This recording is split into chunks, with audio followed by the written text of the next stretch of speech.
Our northern neighbors are known for their polite demeanor, cold weather, and of course, delicious maple syrup.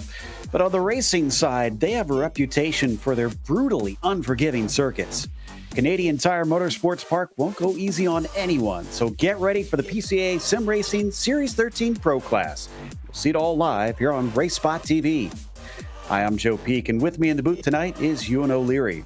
And behind the scenes is our director, Ramiro Cisneros. We're thrilled to have Princess Cruises as the 2025 PCA title sponsor. As the official cruise vacation partner of Series 13, they provide exclusive offers, including world-leading itineraries across a fleet of 16 elegant ships, sailing to more than 330 global destinations. Reach out to the PCA concierge team to book your next adventure today by calling 833-679-2188. PCA is also proud to announce they are celebrating their 70th anniversary in 2025. Here's to many more decades with North America's largest Porsche enthusiast group. Well, we're getting into the thick of it now, Ewan. We are into round 3 of our schedule. Yeah, absolutely. We're rattling through the rounds already, and we've had 3 very different types of circuit already. The high speeds of Daytona, the high banks of Daytona, followed by a more Grand Prix style circuit at Portimao last time out and 2 weeks ago. And now it's time for Mosport, the twists and turns and the rises and falls of this circuit, and the very much lack of room for error, which is what really sticks out to me in this circuit. It's not really like the others that we've got in these first 4 rounds, for example, especially down there at turn 2, Clayton Corner. It's a big drop down the hill there, very steep, and there's no room for error on the exit either, I can imagine. Unfortunately, we are going to see a few drivers off the road and maybe through there and elsewhere tonight, because it is a very challenging racetrack indeed. Certainly expect it to gobble up a few before this is over. Now, up at the top of things, because of the drop weeks, our first 2 rounds see, of course, a tie up there with Prescott taking the opening win and Rodriguez taking the second one. That said, if we get farther into the season here, Bryce Rodriguez has a second and a first to his name right now. So he's going to be one to watch out for. And he's looking quick here today. Kerry Brooks sitting down in third with Justin Sang, tied for the 4th and 5th position with Jesse Lyon. And there you get a few more ties, again, because of the drop weeks that we have in this championship, making a difference on that one. That, of course, is the driver standings, but we also have the Clean Driver Award. Now, we only have one driver so far who has not had any incidents whatsoever, and this is Bryce Rodriguez. Richard Wierzbicki behind him, along with Fernando Torres on a single incident. You got David Fernandez in there with 2, and then Pies and Sosnowski, only 3 of them. Remember, you get 1 incident point for each off track. It's 2 for contact with the wall or a spin, and then it's 4 incident points if you have contact with another car. So that means that guys like Wierzbicki, Torres, Fernandez, Rodriguez, they have not had any more than a spin and an off track out there. They have been very, very clean.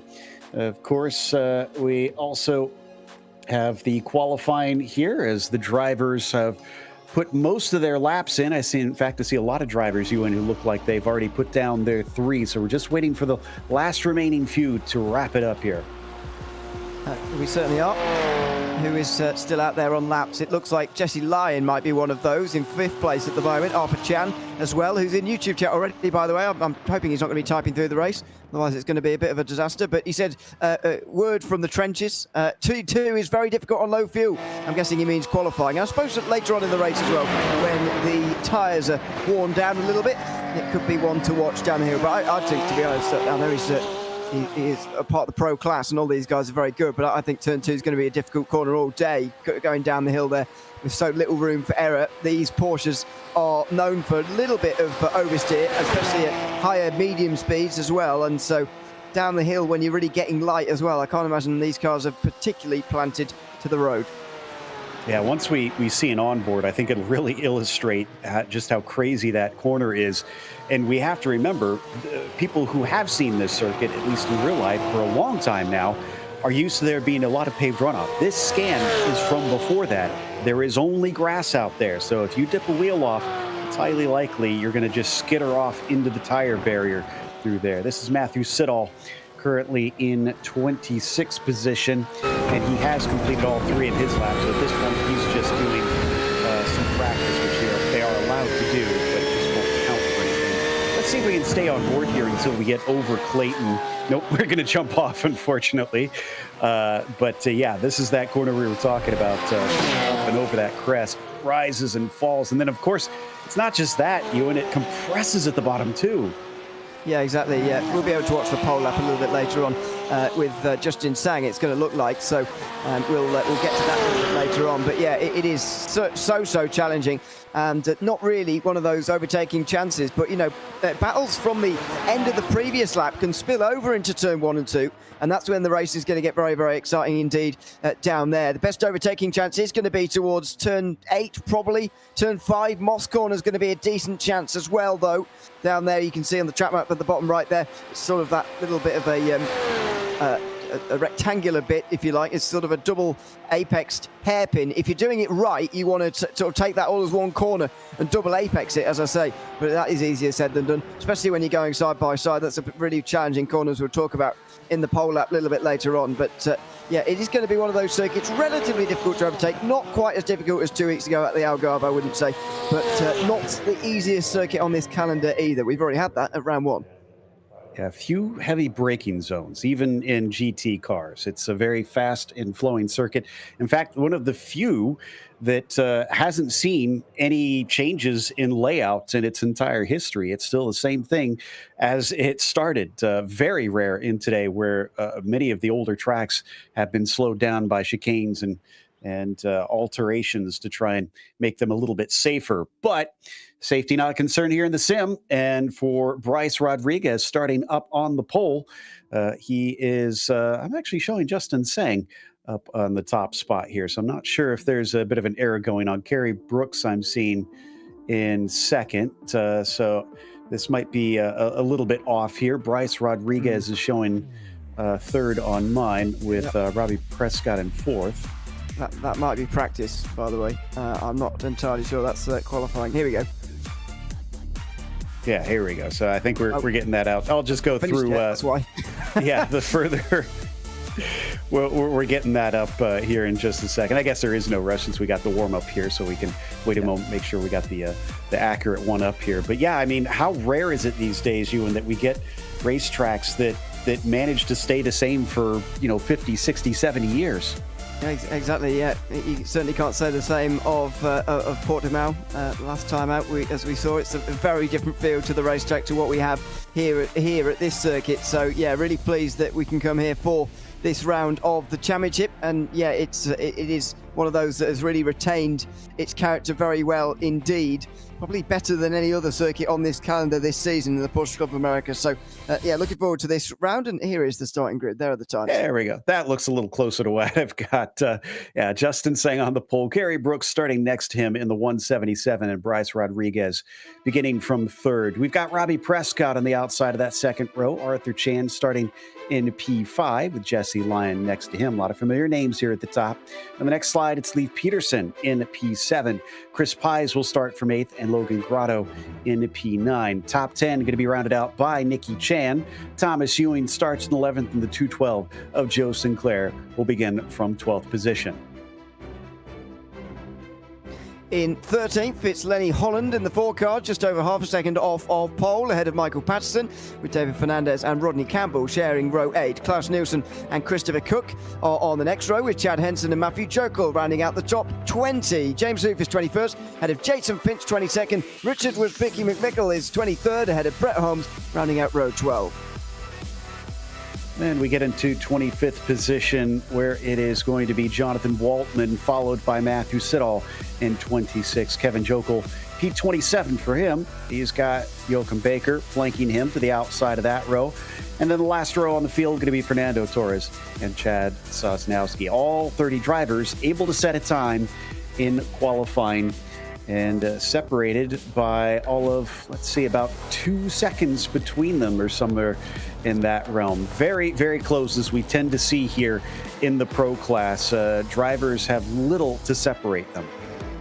Yeah, absolutely. But that's what you expect around this circuit. It's not very long at all.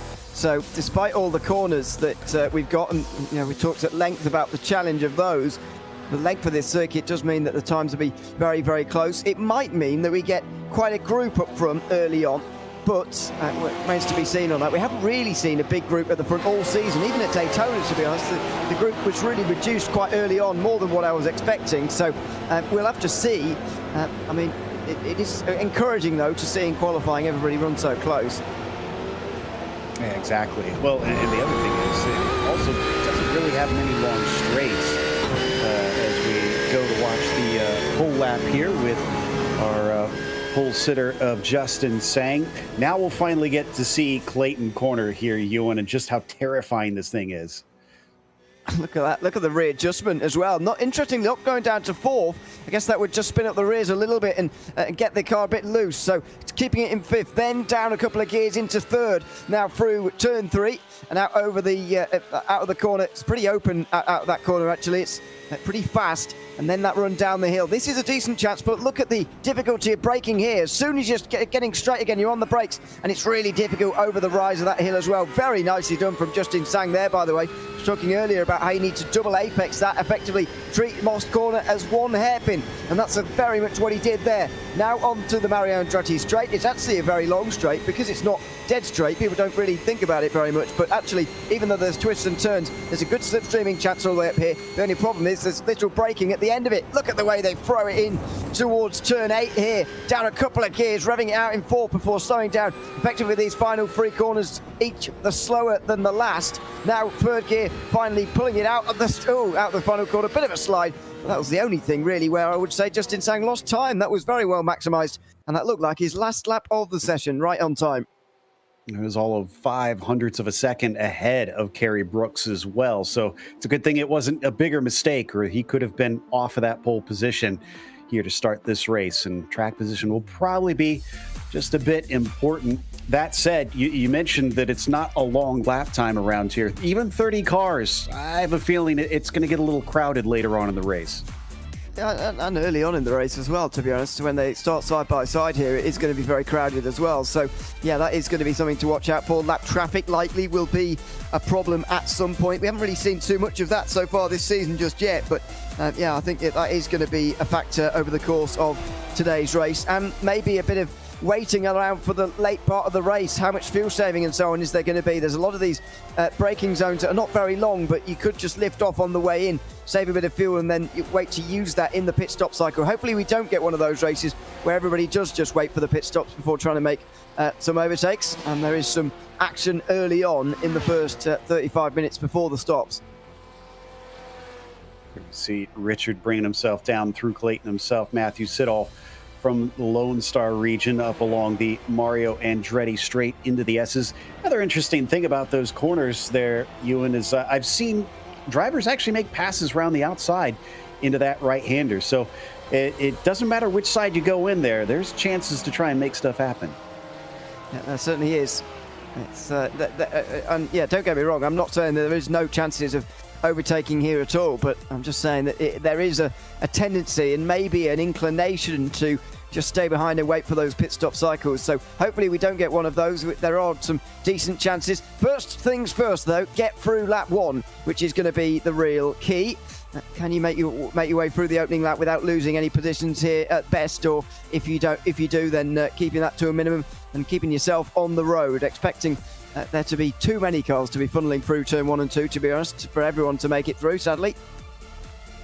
Yep, and let's see weather conditions here. Looks like a very cool track, but it is early in the morning, just past 9 a.m. virtual standard time, so about 66 degrees Fahrenheit or 19 Celsius for our metric friends here on the track surface itself.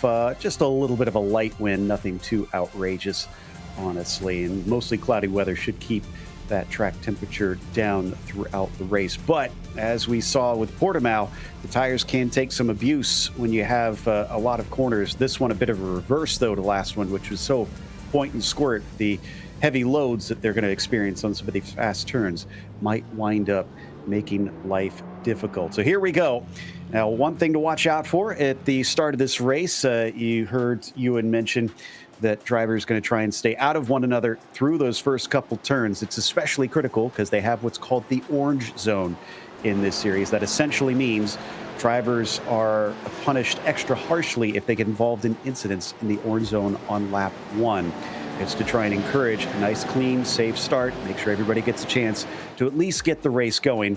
And frankly, it's usually extremely effective. This series does an incredible job of having really clean starts, even at difficult tracks. So hopes are high, expectations are high, and Joe Sinclair is high hopes that he can maybe do something here for a good finish today as we watch for the green flag from the flag stand. It's a short run to the line from here as the pace car is in.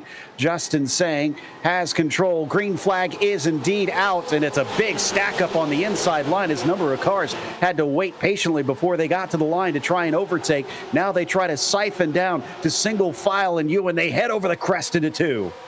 Yeah, very close together off the start. That's a recipe for disaster sometimes, but they made it through turn 1. Some drivers getting very close to the grass on the outside. That's the danger of turn 2. And somebody's off in the background. There you go. Somebody was always going to go off there. You run the risk when you're on the outside line of going off. And that's what's happened for Thomas Ewing, unfortunately. Unfortunately, I think Peterson getting a little contact in front of him sort of scared him a bit, and he went wide, hoping to avoid what looked like was going to be an incident. But amazingly, everybody got out there.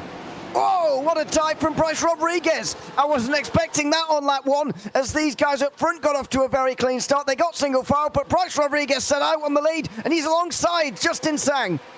Sang just went too wide coming through Umos hairpin. That left the door open, and Bryce is not waiting around. He knows how tough it is to pass here. Gets a bit of a squeeze coming down into the S's, but he'll hold on to the top spot. Battle behind them for third place. That's Kerry Brooks looking to try and take this one away from Robbie Prescott, who will deny him for now. And here comes another car in the mix. Jesse Lyon manages a great over-under. He might take this one away from Brooks. Side by side, and Brooks is going to let him have that one. He knows the importance of staying with the front group here, and if he battles too hard, then he's going to lose it. Look at that in the background. Everybody's still involved right from the lead of the race because of Bryce Rodriguez's move for the lead. I was complimenting Justin Sang's line through Moss Corner through qualifying. It's the fastest line, but it does leave you exposed, as you were saying, at 5B. You go wide for that entry there because you want the best exit, but that does give the opportunity for someone opportunistic like Bryce Rodriguez to stick themselves down the inside. So let's watch on board with Ewing. I think we'll be able to see this contact up ahead of him. Well, maybe no, that he was headed there even before the contact. Yeah. So yeah, that was just all him. Yeah, it's such a risk when you run the outside of turn 2. You think that you're well inside the bounds of the circuit, but all of a sudden you go over the hill, you realise you're not turning quite as quickly as you once were because gravity's pulling you, it feels like gravity's pulling you off the circuit right down there, and unfortunately he's just ended up in the grass. Thankfully the grass is not as slippery as it used to be. That used to be a sure sign you were heading to the wall, but the iRacing updates in the last few seasons have meant that grass is not a complete invitation to hit the wall, as something else went on back here at Moss Corner further down in the field. Jochen spun round, or spins somebody else around after nearly getting spun around himself. Then finally someone seals the deal. That is a shame. Yeah, I did see a black flag for Jonathan Waltman. It does say an incident a little bit early on, but it says orange zone violation. So not sure if that was the car we were seeing. Jason Finch has also found himself sitting in pit lane. I don't know if that was due to damage, but we're going to maybe connect the dots here and assume that that could have been related as our leaders continue on already on lap 3 of this race and heading up around Moss Corner. It is Bryce Rodriguez leading Sang, leading Prescott for your podium. Absolutely. It is a good start for Bryce Rodriguez, that's for sure. And what a great start to the season he's having as well. Victory in Portimao 2 weeks ago, just ahead of Kerry Brooks, who was runner-up that day. This is on board with Jason Finch, by the way. Another look at the back of the pack. It's a real stack-up into Moss Corner. You see it all going on up ahead of him. That's the moment he was spun round by Bakker. He was clipped by someone on the way past as well. So Jason Finch drops to the back of the field. It didn't look like a lot of contact, but he has been in pit lane now for 3 minutes. Unfortunately, must have forgot to set his free repair.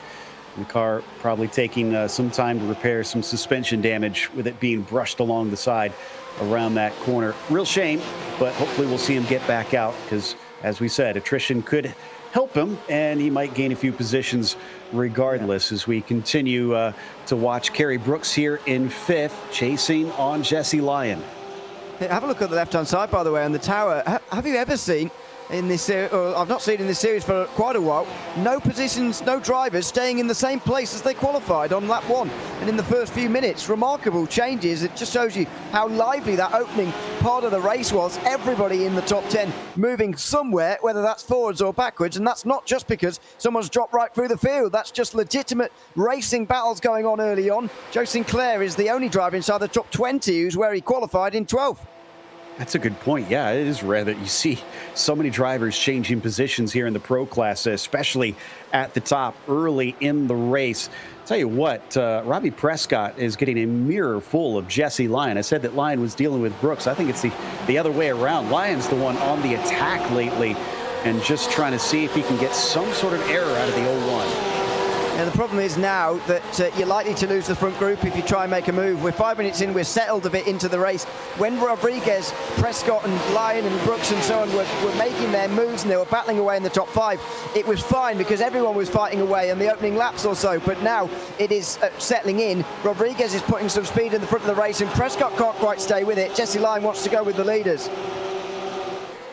Does not want to lose touch with him at this stage. But yeah, like you said, he can't really mess around. He's got to make something decisive out of this as they head up into Moss Corner. Once again, car compresses so much down into the bottom of the hill there before it climbs up through that hairpin. And of course, also crucial, perhaps the most important corner of the whole track off of Moss, up the Andretti straight. You can see how much of a tow Lyon's getting here. Question is, which way is he going to go? He finds just enough opening to the inside of turn 8. Will he be able to finish the job? Yes, Prescott has decided it's not worth fighting. I suspect a bit of teamwork going on there. Robbie Prescott and Jesse Lyon are both part of the Solpec team, trade team. So I know we don't have teams championships and so on in the Porsche Club of America Sim Racing Series, but they are still trade teammates. And so that was probably a bit more amicable than it otherwise might have been. And in any case, it is still too early to be going too heavy on these battles, especially if you want to stay with the front two. But Justin Sang and Bryce Rodriguez have a bit of an advantage now as a result of all this. We had mentioned early on, we saw actually Thomas Ewing go off the circuit. He's still down 9 spots from the start, has not been able to make many of those back up since he had an off track, just to show you how tough it is to try and make up for tiny errors in this race, in this series especially. Coming up and around the top of the hill here and back up, climbing along Mario Andretti straight. Rodriguez ahead of Sang. It's about a half a second between them. So while Sang's not in attacking position, he's definitely keeping Bryce in check. He is. And that's all you have to do at this stage. There's a long way to go in this race. An hour's a long time. And you've got to get through the opening minutes of the race with no problems before you have to do anything else. So Justin Sang is doing the right thing at the moment just by sitting there and waiting along, and especially if those guys battle for third place, they might even be able to fight it out between the win just between the two of them rather than inviting everybody else to the party. So this is a good place for Justin Sang to be in, and I wouldn't be too worried about him just sitting in there for the next 20 minutes maybe as everybody else behind battles. Christopher Pies went backwards off the start, I think. He's certainly around where he qualified, but I think he was going backwards. He's just outside the top 5 now with Kerry Brooks ahead of him. Yeah, we continue to watch Pies versus Brooks for that 5th position. Double checking though, see what the race pace looks like between those top 3, because interestingly, Lyon holds our fastest lap of the race right now, but it looks like last couple laps he was not quicker than the top 2, so he's going to have to find some of that again and see if he can keep them a little bit more honest, not let them run away. Meanwhile, we got another good run from Chris Pies. Last time we saw this, it was given up quite easy, but like you said, that was slightly different conditions. Brooks versus Pies. Will we get more fireworks coming down into the S's, giving just enough space around the outside for Chris, but looks like Pies is going to decide not to try and fight Brooks this time into there. But behind them, watch out for Arthur Chan. You can see that gray and red machine also becoming a factor in this battle. He is certainly lurking in 7th place for the moment. Just best seat in the house at the moment to watch these two battle it out. Kerry Brooks there doing the smart thing, I think. Driving down the middle of the road, down the Marianne straight towards the end of that straight, and just saying to Christopher Pies, well, you decide which side you want to go and make this pass, because it's not easy on either side. And if you're on the inside for turn 8, you can find yourself on the outside for 9 and have no chance by 10. If you're on the outside at 8, you might not work your way around there ever, and then you don't get the benefit of being on the inside at 9. And even if you do, you're on the outside again for the final corner if you've not completed it by then. So there isn't, unlike at most circuits where there is a definite line you want to be at the best overtaking opportunity on the track, this circuit there isn't a real one line where you definitely have to be there, otherwise you're not making the move. It is possible from either side. That makes it difficult to defend on one hand, but also difficult to overtake as well, difficult to decide. It gives us great action, that's for sure. Just got to hope that we do see some drivers maybe taking a bit of an alternate line, because the longer they go without doing so, yeah, there we go, a little bit wide out there for our leader, Rodriguez. There's going to be build-up of marbles, and that could take away that outside line. But usually, traditionally, from what we've seen, the grip can in fact be there. Just depends on if you can make it stick. So top two getting a little closer than what we saw before. And, did we have another problem for Thomas Ewing? Because I suddenly saw him drop down our tower for a brief moment. I hope he hasn't had another issue. Looks like he has, according to my screen as well.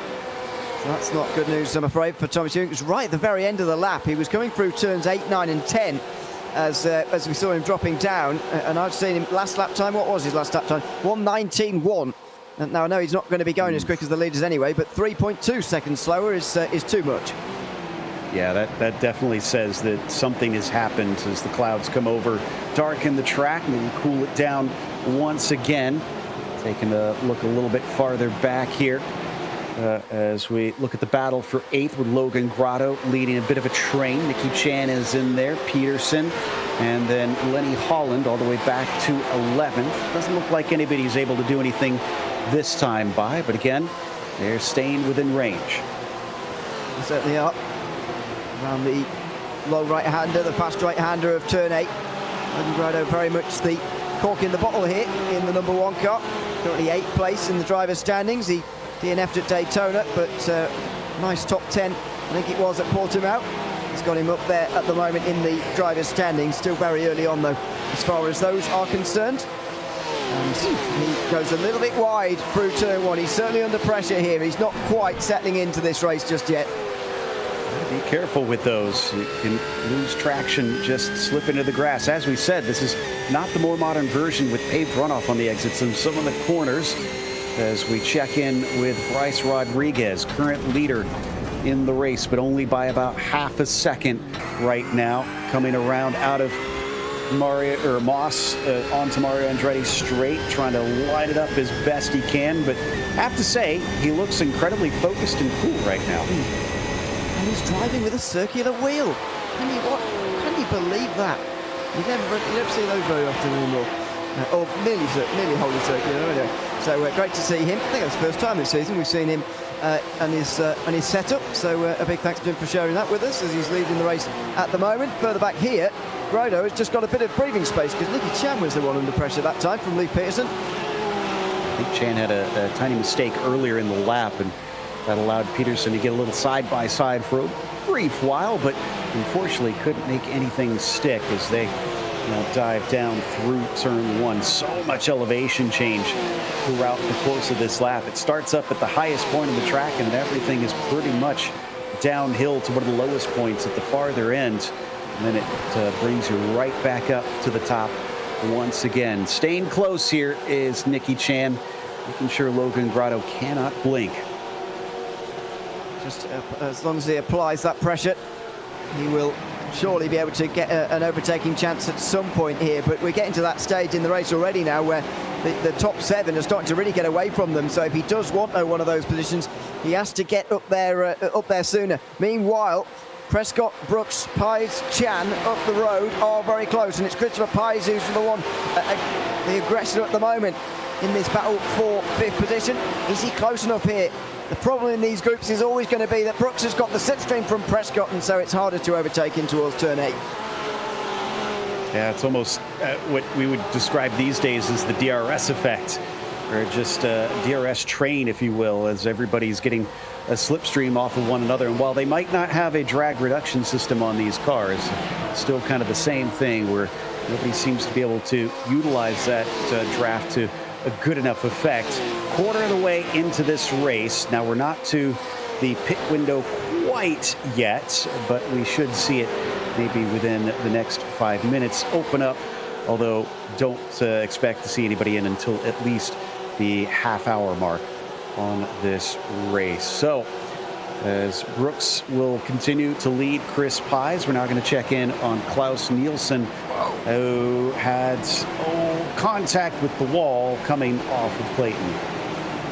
Did, yeah. So Klaus Nielsen is going to drop down, but was running inside the top 20, so is still only 24th as of right now, I believe. Well, yeah, I think so. So it's clearly not done that much damage, actually, even though it looked like a fairly hefty plonk on the wall. It looked like he got away with it, and he's continuing on with 45 minutes still to go. He's definitely going to get himself inside the pit window before he thinks about pitting, and in any case, it doesn't seem to be holding him back very much anyway. So he's rather gotten away with that one, but that's exactly the kind of concern that everybody's got through turn 2 as these cars get a lot lighter on fuel. They're about twice as light as they were in terms of fuel tank. Anyway, the fuel tank is twice as light almost as it was when they started this race already. Exactly. So it's a challenge that they're going to have to keep dealing with it, as the balance will shift slightly over the course of the race, and the drivers will have to use their best to use their tools that they've got available. Here we go. This looks like Bryce Rodriguez for sure this time, that we've actually got him still leading ahead of Justin Sang. And I have to say, I mean, yes, they've separated themselves from those behind by about 2 seconds, but you go down to, let's say, 7th place, they're still within about 4.5 seconds of the lead. So there's not a big gap forming here. They're honestly keeping decent pace with the leaders. Yeah, it's encouraging to see. They're very close by at the moment. These guys back in the rest of the top 10. So it is not a big field spread, but the margins are so close that, you know, equally, these guys are not far behind. Equally, they're not going to be able to gain very much a lap because everyone's so well matched on this circuit. So unless there's real big battling here inside the top 3 positions, it's going to be very difficult for these guys even to close these kind of margins at 3.5 seconds or so. The encouraging thing for them and everybody else who's got designs on trying to win this race, who's not in the top 3 at the moment, is that the top 3 are so close. Rodriguez, Sang and Lyon are closer than they've ever been in this race. Arthur Chan's on board camera. You can even see a bit of his 3-screen setup. Glad that he's sending one in. I always like to bring it up at some point during the season. Arthur's among the drivers I've been calling the longest, which at this stage, gosh, it'd be 2013, so 12 years ago or thereabouts, that I remember calling races with him here on iRacing back in the Continental Endurance Sports Car Series. So that as they come around back up the Mario Andretti straight, it looks like Chan might get a bit of a front row seat to the action, because here comes Pies on Brooks, looking around the outside, coming up to turn 8. Let's see if he can do what we've been saying can be done, holding the traction, and yes, indeed, he does. Swings around the outside.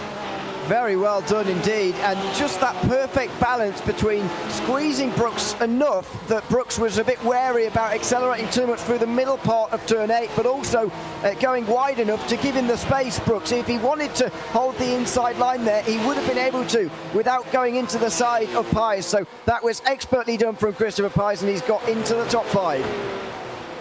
Before we get into some more action, we want to mention that we're thrilled to have Princess Cruises as the 2025 PCA title sponsor. As the official cruise vacation partner of Series 13, they provide exclusive offers, including world-leading itineraries across a fleet of 16 elegant ships sailing to more than 330 global destinations. Reach out to the PCA concierge team to book your next adventure today by calling 833-679-2188. All right, I think we've come back to our top 3, and Jesse Lyon looks a little bit closer than he was before, if I'm not mistaken. I think so. I mean, not Not before you were doing the average, to be fair. It was close for a couple of laps, but yeah, since we were last watching them, certainly they are a little bit quicker. That is closer, that's for sure. On board with Jesse Lyon here.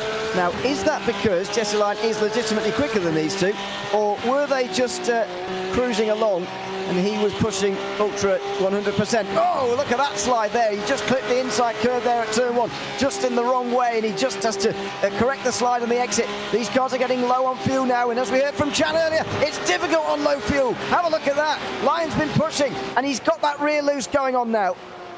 Yeah, that scared me too. It might not look like much to our audience, that tiny little bobble, but that is frightening when you come up over Clayton. And that cost him. He's back to about 0.8 of a second behind when he was down to 0.3 of a second at the start of this lap. So it can make such a difference, especially when you're working with such small margins in this pro class. These are the fastest of our PCA drivers, all facing off against one another. So any mistake will prove costly. Absolutely. You can't really afford to be making those, because it is going to take him a couple of laps to get back now. You can only gain a few tenths a lap realistically on this level, this caliber of driver. Bryce Rodriguez and Justin Sang have both been on the podium already this season. Sang was third at Daytona. Rodriguez won at Portimao, was second at Daytona, so he's been having the best season so far, even if he is tied with Robbie Prescott at the moment at the top of the championship. If things stay as they are, it would certainly be going his way. So we look at another one of those groups. This is more like what you expect to see from Mosport. Multiple groups going on out there on the circuit for first place, for fifth place, for eighth place at the moment. A little bit further down for 16th. There's a very long group as well as 24th. It is all going on all around the circuit at the moment.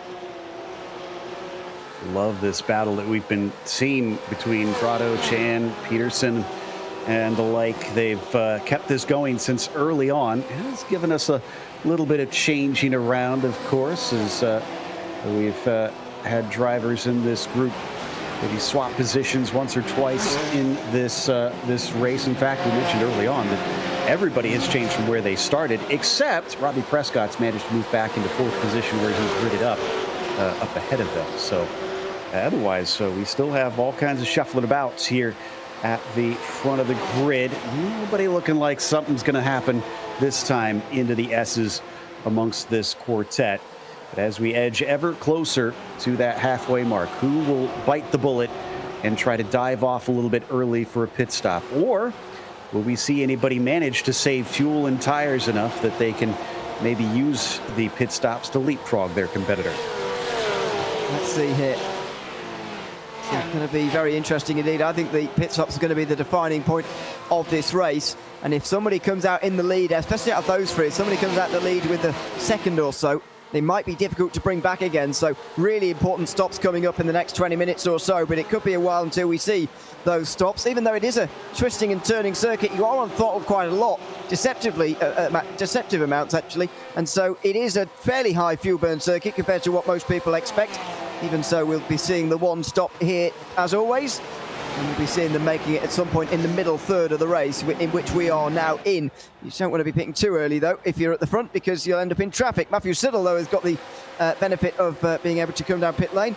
Unfortunately, it's not really a benefit for him. He's a long way back down. He's actually close to going off the lead lap.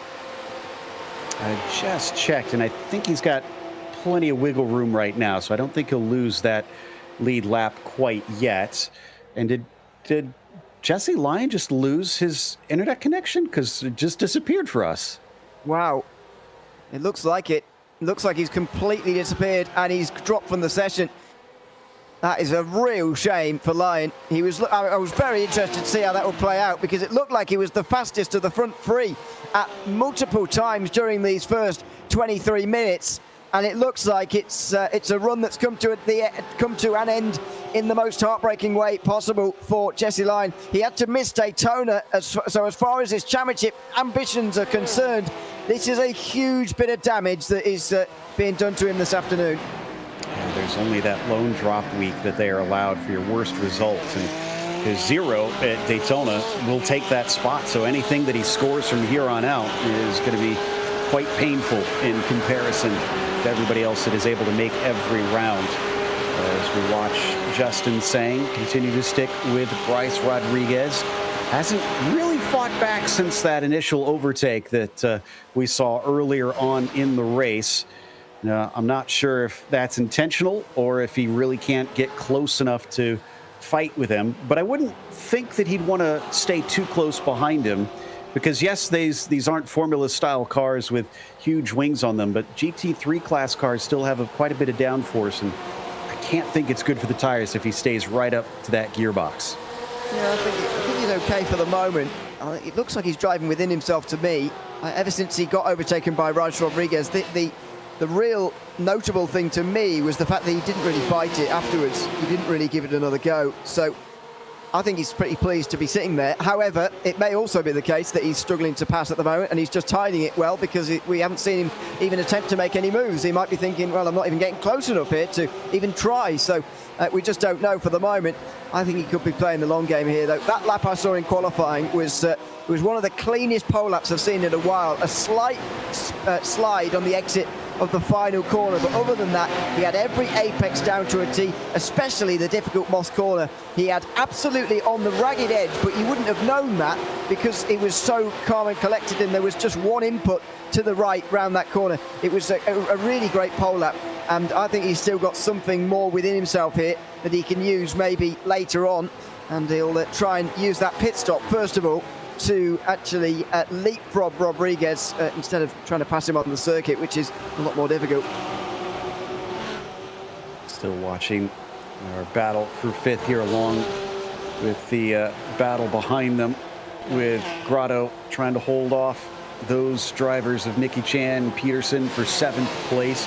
I'm keeping half an eye on Siddall because I was curious about that extremely early stop compared to what we're used to seeing, but he was, as you said, farther in the pack, so it could work out for him. He was running mid to low 16s, 116, so I'll check in on that from time to time, seeing if he's been able to pick up the pace since now he's got completely clean air all around him. But driver that definitely doesn't have clean air is Nicky Chan there on the bottom of your screen in the black and purple as we come to the top battle on our screen. Kerry Brooks in the black and purple trying to fend off Arthur Chan in the gray and black. And Christopher Pies in the black and gold. Someone should really get some colours out, to be honest, for some of these guys. But anyway, they're making their way down the back straight, and again, single file all the way through here into the long right-hander, the fast right-hander of turn 8. So they're all single file for the moment. Yeah, it is a real advantage of being down the back, but the problem is a lot of people down the back have that idea. So Chad Sosnowski and Matthew Siddall, for example, have both made early stops now, and 3 laps apart, they're now nose to tail again, just for 25th this time rather than for wherever it was before. So it is an advantage for those guys, but if too many go for it, all of a sudden it becomes a bit of a curse. And these guys out front, though, certainly have to wait a little bit longer. You'd rather be stuck behind someone running 5th than stuck behind someone running 25th. Exactly. Well, sad trombone noises, I guess, for Matthew Siddall, as someone has ruined his plan a little bit there. As we check back in with Grotto versus Chan versus Peterson. Holland we've mentioned, but Joe Sinclair, Mike Patterson catching them. I mean, Rodney Campbell's actually gaining on them as well. That's becoming quite a big train. That's down to 13th position at this stage. And yeah, there we go. Now we can see it again. This should give us a good idea coming uphill. Look at this train forming. Yeah, this is a lot bigger than it was earlier. It was just for 7th place down to 10th earlier, but now we've got some catches on the back. Joe Sinclair has been leading the line. He's been in the 15.9s, by the way. Good speed from Joe Sinclair to bring these guys in, and everybody else behind benefiting here. Mike Patterson and Rodney Campbell are benefiting from Sinclair's speed, and to be fair, they've been able to stay with him, so it's good speed from some of those guys in the midfield. Makes you wonder what on earth they were doing beforehand, but anyway, they're in here now. And this is the biggest group on the racetrack at the moment. I wonder how this is going to resolve itself. Well, let's hope that everybody is able to at least keep it on the track here. As we've seen, sometimes you get some of the action, and at least one driver got shoved off a little bit earlier in the form of, I believe that was Thomas Ewing, who had that second incident. By the way, I went and looked because there was a slow lap for Matthew Siddall. Matt was involved with that as they went 3 wide, but it was simply a mistake from Ewing, and he wound up having a bobble, went off track, brought it back on. But cost him a couple positions. Battle for 7th place. Oh, they're getting very nose to tail coming through Moss Corner, but not Grotto. He actually stretches away through that run. This is all very close now. Behind him, Grotto has got a good run here, and that's the advantage of being out front. You can sort of dictate the exit you get out of Moss Corner, and for everybody else it's a bit of a struggle. Slipstream though up the hill means that everybody's benefiting and nobody's really got the advantage over anybody else, so they remain single file here as we complete the first half an hour of the race. Something I've noticed in these last couple of moments is Bryce Rodriguez just turning it on. Mid-15s last couple of times round. 15.5 last lap, and the one before the last one, that last lap was 15.6. So he's going quickly, another 10th quicker than Justin Sang out front, and he's pulled over a second now. I can't remember if we had mentioned that Jesse Lyon, I can confirm officially, did lose connection, so he definitely dropped out. I'm sure it's obvious by now since how long it's been, but just one, in case anybody was curious what had happened to him, that was a connection issue. Battle for 26. We were talking about this before. We were talking about the battle in front of them, actually. This is Nielsen and Waltman, so for this 26 spot. Both of them have also pitted already at this stage. Yeah, absolutely. This is the problem when too many people have the same idea, and for now it's not too many people. They're getting away with it because it's only the two of them and they can agree to work together. But if it happens where loads of people decide that this is the right move, then it can become an issue. Over the line they go. You can see that they're not actually that far ahead of the leaders, as Robbie Prescott has either made a mistake or he's come in the pit lane, and unfortunately it looks like it is the former. He's down to 6th place from the podium, and he's not even decided to come in. Even if he has made a mistake, I'm surprised he didn't cut his losses and come into pit lane. Yeah, I'm surprised on that as well. And unfortunately, this was contact with a back marker. We warned that this could be a problem. Thought he had an opening and wound up not being there. It was Fernando Torres that the two seemed to have come together, and it sent Robbie spinning off to the inside of the circuit. So he falls down to 6. Here's the replay. He's flashing his headlights. Thought maybe that meant he'd get through. And to be fair, the 25 gave way. Yeah, he did. Prescott has got himself to blame for that, I think. It seemed he just broke traction completely through turn 8 there. Just spun around on his own. Now, why he didn't come in here, I don't know. Because he's got warm tyres now. He's got to get himself back up to speed again. Forget about that. Just come into pit lane, cut your losses, and you might be in a bit of traffic, but you've lost even more time now, and you're heading this group for 6th place if you're not careful in a few moments' time, if Grotto catches you. So, yeah, and not much to put the blame on the lap car there. Some people would say he should have got out of the way on the back straight, but they're not obliged to. He was quite nice by staying out the way through turn 8, to be honest, and Prescott made a bit of a mess of that himself. A reminder, there has been a rule change, though, that while they are not obliged immediately, it says once the gap is less than 1 second, the car receiving the blue flag must let the other car by within 3 corners. Now, we don't know when he got within 1 second of that car, and it definitely looked like that was within 1 second going into that turn. But he may have still had corners left to go. So we'll see if there is any ruling on that or any even investigation, as the 06 has also been in. This is Brett Holmes, so he's now taking a stop just past halfway. That's his scheduled. So 5 drivers have now been in, and they're all now down outside the top 20, as you would expect, because of their pit stops. So still a very minority thing to do at the moment. Pitting in early, waiting for your fuel to run out seems to be the best port of call just for the moment, as this group again makes its way up the hill. They seem to be getting closer and closer with every lap, but also unwilling to overtake each other. A little bit further back, there is some side-by-side, though, between Mike Patterson and Rodney Campbell, right at the very back end of this group, and off in the background there. Campbell spinning around at turn number 8. Did not see whether or not he found his way to the wall, although it is a long ways to there. Looks like he made it without contact. You can often find yourself skittering away at 170 miles an hour and slamming into the tires. He also does not pit in that time. and will try and keep going as best he can. While he recovers, we want to mention that Princess Cruises is the 2025 PCA title sponsor.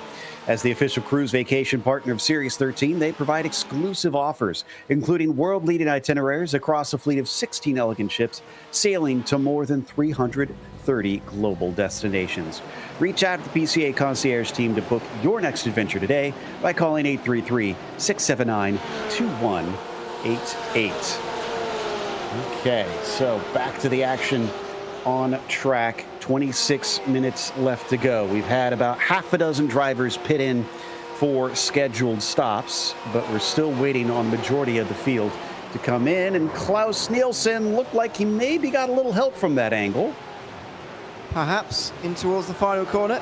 Nielsen was running at the head of a group for a long time in this race. He's now pitted in, of course, and he's now down towards the back end of the field. Ooh. So that may have been some help. There is Rodney Campbell in the wall again, I'm afraid. So he had that spin initially that we saw here, and then in live pictures, just as you were talking about that, he bobbled over the inside curb here through turn one, spun round and he clocked to the wall again. So again, this is why you can't come in and cut your losses. Your tyres will be on fire. You've got to get yourself back into the rhythm, back up to speed again. No, it's not worth it again. You might as well just have a reset in the pit lane. See James Huth pitting from the midfield, so a couple more drivers deciding time to call it. We've got maybe about 5 more minutes or so left before the pit window will close, maybe more than that. I don't know if we would consider this one a thirsty track. Like you said, it's very fast, but it does have a lot of corners, so there could be portions where they're off throttle, I suppose. Yeah, got to remember that we've got 10% more fuel this season, so 70% fuel means that they can go a bit further anyway. I would suspect they might even be able to go 45 minutes in round here. We'll see about that, but I reckon that someone will stretch it out to maybe 15 minutes to go at some point. You're right there, they're going to be crashing in a few, well, not literally, but they're going to be piling in a few moments' time because everybody's leaving it very late. And this is the problem again. We see them racing time and time again in these one-stop, hour-long races, especially in sports cars, across sim racing, across motorsport. When the midfield doesn't come in mass numbers early, it means the top order can't come in either because they're just going to end up in traffic, so they don't want to come in. The midfield stay out, and so nobody ends up pitting in. And in the end, the leader ends up leading about 10 drivers, at least, maybe more, onto pit lane because they've all run out of fuel and nobody's blinked. Well, it's been a mercifully clean race, honestly, because we've only had our second black flag penalty of the entire race. Mike Patterson was just given one, so the 29 will be sent in, and hopefully we'll be able to serve that quickly and not lose too much time. But we've got, and I hear a couple more drivers mentioning blue flags, one of which is Robbie Prescott, I think. Remember, he was the one involved in the issue before. Yeah, and again, that's another reasoning why I'd say they need to come in as soon as they have their spin, especially through the final couple of corners. It's much better. Now, is that Chan? Yes, it is Chan coming in. You just saw the faster line he was taking through turn 9 there. When you're coming in pit lane, you take a lot faster of a line through the penultimate corner. So much so that he nearly went into the back of Brooks. It was calculated, though, of course, and now he's in. This is nice, aggressive racing here from Chan in the pit stop phase. We have to remember, though, while you can go quicker in the penultimate turn, the final turn, it's a lot sharper, and there is a wall to the outside. Or I have seen in past cases where drivers have actually overshot to the extent they went back out on the racetrack, which is a bigger problem on its own. So got to practice that pit entry. And then on top of things, when you exit, you'll see that it dumps you right into the racing line. So it's a bit precarious on the way in and out. Yeah, it is. It's a difficult pit entry, and it's or a difficult pit lane, I should say. As we just go off just in the bottom there. Who was that going off there from 11th place? I think it. Who was that? Was that Sinclair? I don't know actually. In the bottom there, it was Sinclair. Yeah. So just going a little bit wide ahead of Lenny Holland, who's now gone through, and then just in 11th place behind him now is. Who is that? That's a lap driver. That's not 11th place. So Sinclair's not going to lose any places, but he just did. And it's surprising that it's the first time we've seen it tonight. Just slightly wide through Moss Corner as he broke slightly too late, and he's paid the price for it as now Nicky Chan is in. All right, right. So Nicky Chan also going to take service. Yeah, it's one of those things I always felt was really deceptive about Moss Corner. That compression makes you feel like Superman getting grip right as you're trying to brake. And it always seems like maybe I could go that little bit later. And then suddenly, next thing I know, it's bit me. It's so difficult down there. And throughout the next couple of weeks, as we bring you the racing from 4 classes here in the Porsche Club of America, it is going to be one of those incident flashpoints, if you like, for car contact, as we saw on lap 1 here in this race, but also individuals ending up off the road down here, as we saw a few moments ago. So there it is. We saw it from the helicopter shot last time around. Just take it slightly earlier on the brakes this time, you'd imagine, Sinclair. And there he does indeed get away with it at this time around. Lenny Holland just in behind Leif Peterson here. Then it's Joe Sinclair just at the back end of this group as well. Bit of weaving around there from what looks like a lap car just in front of Logan Grado there. Again, these are the problems with people pitting in from further down the field. Klaus Nielsen, Fernando Torres and Rodney Camber all a lap down. Yeah, Torres was the one that we saw get hit by Prescott a little bit earlier. And interestingly, I mentioned Prescott was the one shouting about blue flags on the radio. Well, it was because he was coming up to Torres again, so I guess he didn't want it to happen twice, but thankfully it did not, although I think he got a little bit of a talking to, because they're also quite strict about talking on the radio during the race in this series. Usually it's rather verboten. As what happened?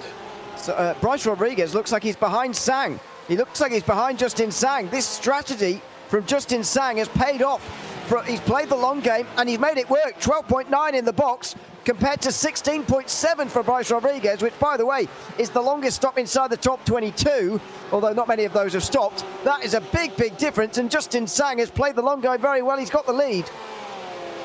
And they have Richard Wierzbicki McMickle in between them. Now, he does need to take a pit stop and probably will be in soon, but this does not help Bryce's case, because he wants to be right under the rear spoiler of that 188 car, who, as you said, should inherit the lead right back. Question is, can he hold on to it until the end of the race? Now, we're down to about probably the last 10 cars that need to come in for a pit stop, so we should see them enter soon. In fact, I just saw Robbie Prescott come by the cones. Yep. Just less than 20 minutes to go now. We've got to be reaching the limit on fuel. Following in, Joe Sinclair is into pit lane as well. Is he? No, no, sorry, he's carried on. Fernandez and Jokel go into pit lane, though. A little bit further down the field. Richard Wierzbicki McMickle is into pit lane as well. So that leaves us, what, the top 6 still having yet made a stop, and some others a bit further down the field in the mid-pack have not made any stops either, including Jochen Bakker and Jonathan Waltman further down, and so we'll wait on them as well. But top 6 is the ones we're waiting for now. But as far as the race lead goes, we've seen our battle settle itself. Sang versus Rodriguez has reversed, and now it's Sang on the defensive. Up the back straightaway here for the 14 car. Oh, we get some side-by-side action on the way into turn 8. Was that a lapped car, though? That was Chris Pies and Nielsen. Yeah, so he was just lapping that 04 car. And behind them, we got another coming in, Kerry Brooks. Here we go. Second place, Kerry Brooks makes his way in, so Christopher Pies carries on. And that's surprising, actually. Pies hasn't been behind anyone for that long, so he's been pretty economical on his own. Logan Grado also making his way in, but Lenny Holland carries on. Joe Sinclair is in from what's 5th place at the time. And Chad Henson then is the only one waiting to come in, and Justin Sang is going to be hoping he comes in right now, but he doesn't. He's going to be in the, well, not in the way of Sang, because he's got a right to be there, but even so, Sang's not going to be pleased about it. Oh, he is not, that is for sure.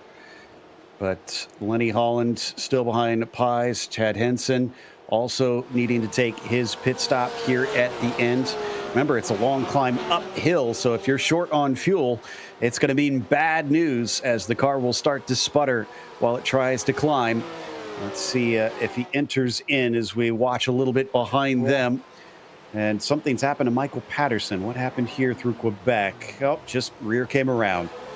Missed the apex there slightly, right on the apex. Oh, and he was smashed into there. He wanted to get off the apex He wanted to get off the apex and he just couldn't do it. Smashed straight into the side of him there through turn 3. That's very unfortunate. Meanwhile, Chad Henson is right in front of Justin Sang, and he's on the defensive here. He wants the inside line because he wants the pit lane, and Sang gets straight into the back of him, I think, there. This is costing Sang some costly time. Now he dives to the inside, Henson. He was going to run out of fuel there. He didn't have the choice to go on for one more. He had to come in, and that's why he was desperate to stay on the inside. Oh, Justin is very lucky he did not spin that car around. That would have almost assuredly been a penalty if he had sent him off the circuit with that move, and it was Arthur Chan that ran into the side of the spinning car down through turn 3. Really unfortunate for Arthur. So Sang returns to the top spot now that we've had everybody else that needed to pit finally in, as Arthur at least is able to get the car moving once again. Gap is about 0.9 of a second between Justin and Bryce, but we've got 16 minutes left to go. Does Bryce have the pace to try and run him down? We know he knows how to pass him here, but first he's got to get there. Exactly. He's not going to pass him from back here. Over a second off of the lead at the moment. Now, I'm in two minds a little bit about this because Rodriguez did get away towards the end of that stint, and I thought that was Sang just on low fuel starting to waver a little bit in terms of speed compared to the 24 car. But actually, it turns out he might have been fuel saving a little bit more there. The amount of fuel he's been able to save to have a 25% shorter pit stop must have been quite remarkable. Now, I know he was sat there behind him for quite some time in this race. Rodriguez passed him on turn 5 and lap 1, don't forget. He was leading for a good 35, 40 minutes before they came in. However, for Sang to have saved that amount of fuel is remarkable. So I don't think we've seen these two truly racing at their fullest potential yet in the race, and now we're about to. Oh, somebody off course to the outside there, so not sure who that was, but obviously Torres. A lapped car. Good catch on that one. Well, one last time, we do want to give the quick mention to Princess Cruises because they are the 2025 PCA title sponsor. As the official cruise vacation partner of Series 13, they provide exclusive offers, including world-leading itineraries across a fleet of 16 elegant ships, sailing to more than 330 global destinations. Reach out to the PCA concierge team to book your next adventure today by calling 833-679-2188. All right, this should take us to the finish of the race now. And there's poor Arthur Chan's view. Had to pick left or right, and he just picked the wrong one at the last moment and T-boned him. It's so unfortunate. I mean, I don't know what I would do if I was in that position, stopped on the racing line there, having spun around through turn 3. It's almost impossible because that's effectively a blind corner there.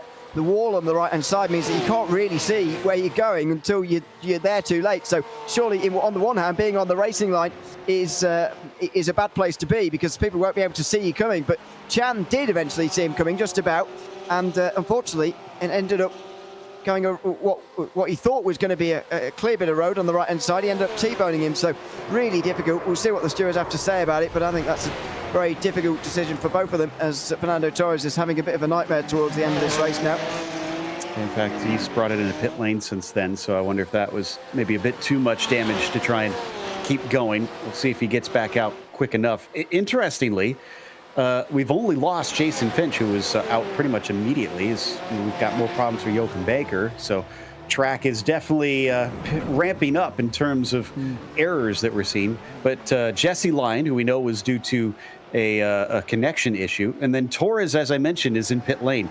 Otherwise, no other retirements in this race, so our predictions of attrition have not come to fruition yet. I apologise for underrating the drivers and overrating the circuit maybe in terms of its difficulty. I apologise.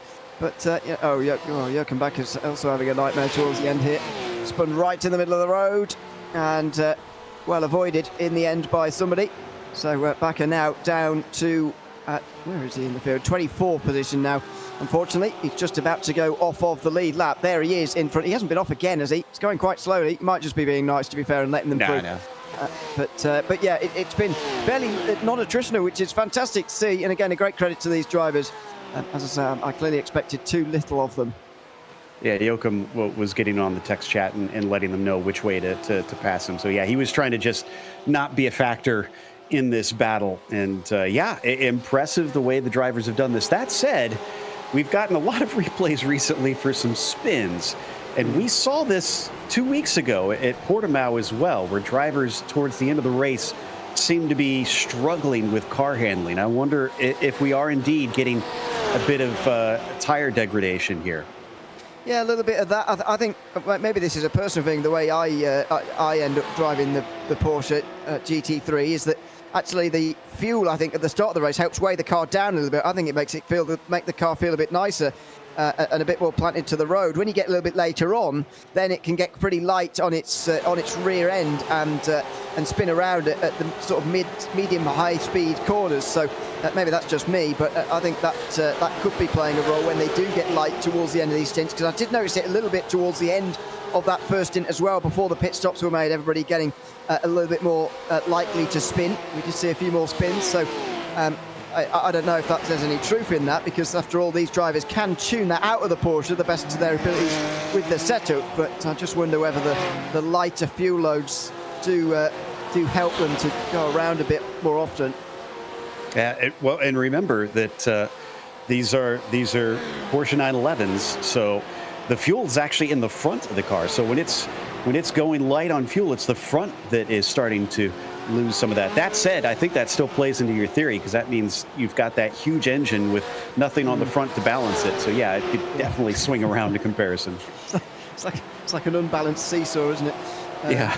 This car at times. It's a very odd way of doing it, but it's classic Porsche, and it's not quite as over the rear end wheels anymore, the engine, but it is still very much that sort of two ends of the car, very, very different indeed in terms of what's there as we have a look further down in the field.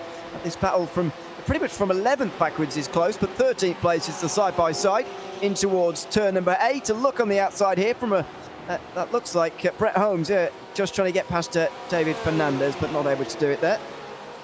Brett up 10 in this race. Oh, he makes contact, trying to sneak up the inside of the final corner. That gives 2 spots to Sosnowski and Huth. And for Chad Sosnowski, I was about to mention, he's been having a heck of a race. He was up 15. Make that 17 positions gain now for the number 19 car. And that was some savvy driving out of him. Exactly. That shot right there was exactly why he's going so many places. Really smart driving so far tonight, and that was just the icing on the cake. That might be all he gets now. He's got 3 seconds up to Jokel, and to catch that in 9 minutes is going to be tricky, but that was a great bit of driving to end off his day. Just have a look at this.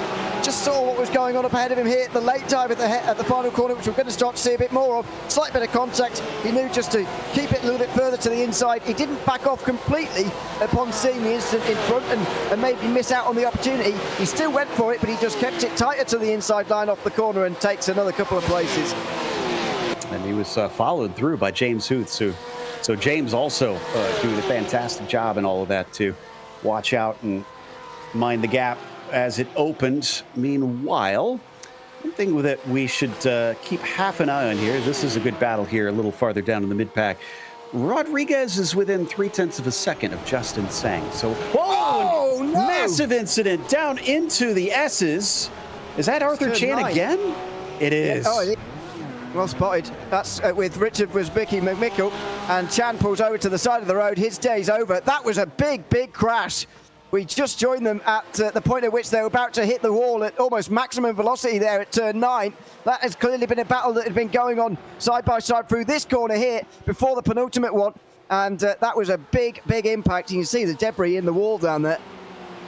Both cars look like they are immediately out as they've both pitted with all of 7 minutes to go. So a few more being added to our junked list, unfortunately. This does give us a chance now to come up to Sang versus Rodriguez. Sang now has the upper hand, and he only briefly held it at the very start of this race. Will he be able to perform with the clear air? Is he better leading than following, or vice versa? Very interesting. As we have a look here, Chan just broke on the grass there on the inside line, and Wozbicki McMichael was an innocent bystander in that one. Crash into the wall at really high speed. That's probably the biggest crash we've seen so far this season. And goodness me, they are both going to be done for the day by the looks of things, unless they can carry on. Unfortunately, for Richard Bushbicky McMickle's clean driver chances, that is going to do some damage. Have we covered that Pies has moved into third place since the pit stops? I think he's been there since Lyon disconnected, hasn't he? I thought, and Prescott dropped back. So I think he's been there for a little bit of time. This is going to be quite an angle. Oh dear. Oh, and just the secondary impact with the tires making life that much worse for Richard. So I think he may have actually been able to drive it in to pit lane. Yeah, he did. He already knew where that car needed to go. But Arthur Chan, that car had an even heavier impact and couldn't make its way back to the pit crew, had to take a tow. Yeah, even if he had done, he's used his fast repair, so he's not going to get that repaired in 6 minutes. That will be the end of his day. Unfortunately, Arthur Chan, he will finish 27th here tonight, and that's a real shame for him. His drop week currently, I think, is an 11th place finish. Well, maybe that's wrong. Apologies. No, that is wrong. But anyway, it's a bit higher up than that. But it's okay. So it's not a disaster. He will drop some spaces though. Still keeping pressure on saying, but Rodriguez drops back a couple tenths off of the 188 car. 5 more minutes to go. Lap traffic starting to appear in front of them. That's Mike Patterson, who's already had 2 black flags in this race. I mentioned both of them. Thomas Ewing, oh no. Talk about Mr. Bad Luck. Has he had more happen to him? In towards the final corners. These two battling side by side up the hill. When we joined there on the backstretch, I thought these two are not going to hit each other on the straight, are they? Oh, there they go. Side by side, just before the corner. So somebody comes across on Thomas Ewing there in the light blue and spins right the way around. Now, who was that? Klaus Nielsen in 21st? I'm not entirely sure, but yeah, Thomas Ewing there in still 18th. At least it wasn't him spinning around this time round, I suppose. Yeah, he was the one that did the spinning, but he has actually had another accident just now into Mosport. That may have been, honestly, frustration that sent him into the wall this time. So, yeah, here we go, on board. I don't know if I would blame Thomas on this one. Yeah, he had a little room on the left-hand side, but that's just a miscommunication to me. He's a little bit. Just did look to me a little bit like Ewing was the one coming across to the right-hand side there, and not particularly the light blue, but I don't know. That's a difficult one to call. We'll see what the stewards have to say in 4 minutes or so. As it's changed for 7th, Lenny Holland has got through on Leif Peterson. Further back, Logan Gredo got past Joe Sinclair earlier on, by the way, inside the top 10, but this is Lenny Holland moving on up into 7th place for the driver. Only 14th in the standings. This is his best result and best driver of the season so far. Yeah, managed to gain 6 from where he began on the race, so he's been doing a good job with a steady climb forward. Just trying to keep Leif Peterson behind him in these last couple laps that they have available in this race. Since we did mention Chris Pies, he's about 12 seconds behind the top 2, so has not been able to keep up with them and the lightning fast pace they've been running in this race. It has looked pretty evenly matched between Sang and Rodriguez with how close they've stayed all race long. Back down out of turn 1 we go once again. Looks like maybe about 2 or 3 laps to go for this battle. It looks like it, although you do rattle through the laps very quickly around here, don't forget.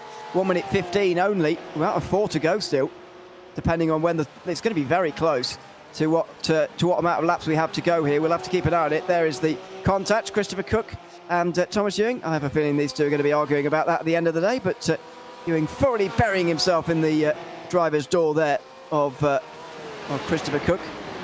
Thankfully, it's just sim racing and they'll be fine, but they'll be unpleased with each other, that's for sure. Yeah, going to be some discussions after that one. Haven't seen any word from the stewards about an investigation into that one, though. It's late in the race. I wonder if they're just going to look at it post checkered flag on this one, if there is any penalties to hand out. 2.5 minutes to go. Yeah, that is going to be close here. Those are our leaders just crossing now. Wow. I think we could have 3 here. You're right. We could still have 3. 1 minute 15 lap time, and the pace is very quick, by the way. These two are going exceptionally quickly. 15.5, 15.6. These two are way quicker than anybody else in the field. Thoroughly deserve to finish 1 and 2. What order they're going to finish in is still up for debate, but at the moment, these two are towering above the rest as far as speed goes here tonight at Mosport. And I think the speed they've been putting on is actually going to give us an extra lap here. And honestly, I think this is a testament to both of these drivers' skills with the tires. Because, yes, I know the car gets lighter as it goes on, but it's kind of phenomenal to me that the fastest lap was set... well, actually, no, Rodriguez. Well, yeah, Rodriguez's fastest lap even was recent. I was going to say Sang's fastest lap was recent, but Bryce's was on lap 44. We're on lap 46. So this late in the race, the tires are still that good. Yeah, and so Sang has got the fastest lap of the race by, what, 33 thousandths of a second? Bryce Rodriguez, second fastest lap of the day. Then you've got to go another 2 tenths back to find the next fastest lap of the day so far. That was set by Robbie Prescott, and that was way earlier. He's been struggling a little bit since then.